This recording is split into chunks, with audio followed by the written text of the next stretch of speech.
Good morning, everybody, and welcome to today's devotion for May 1st.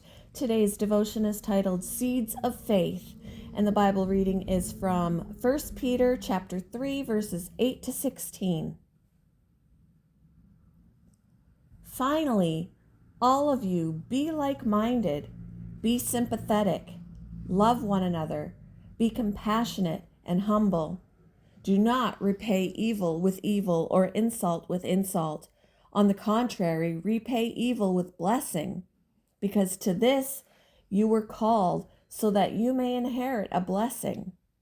For whoever would love life and see good days must keep their tongue from evil and their lips from deceitful speech.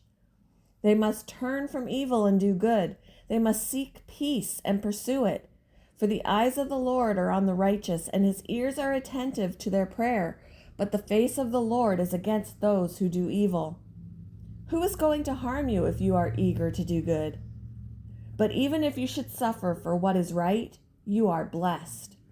Do not fear their threats. Do not be frightened. But in your hearts, revere Christ as Lord.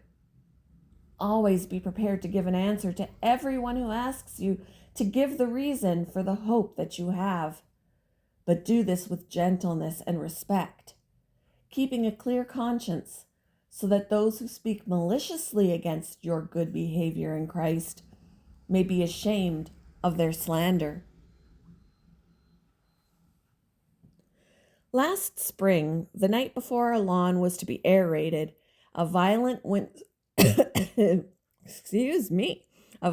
windstorm blew the seeds off our maple tree in one fell swoop. So when the aerating machine broke up the compacted soil by pulling small cores out of the ground, it planted hundreds of maple seeds in my yard. Just 2 short weeks later, I had the beginnings of a maple forest growing up through my lawn. As I frustratingly surveyed the misplaced foliage, I was struck by the prolific abundance of new life a single tree had spawned. Each of the miniature trees became a picture for me of the new life in Christ that I, as merely one person, can share with others. We each have countless opportunities to give the reason for the hope that we have in the course of our lives.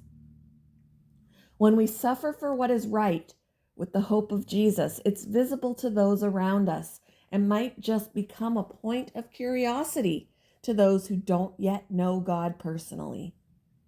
If we're ready when they ask, then we may share the seed through which God brings forth new life. We don't have to share it with everyone all at once, in some kind of spiritual windstorm. Rather, we gently and respectfully drop the seed of faith into a heart ready to receive it.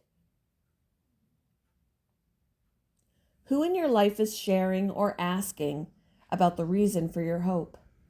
And what will you share with them? Thank you for joining me for today's devotion, and I hope you all have a wonderful day.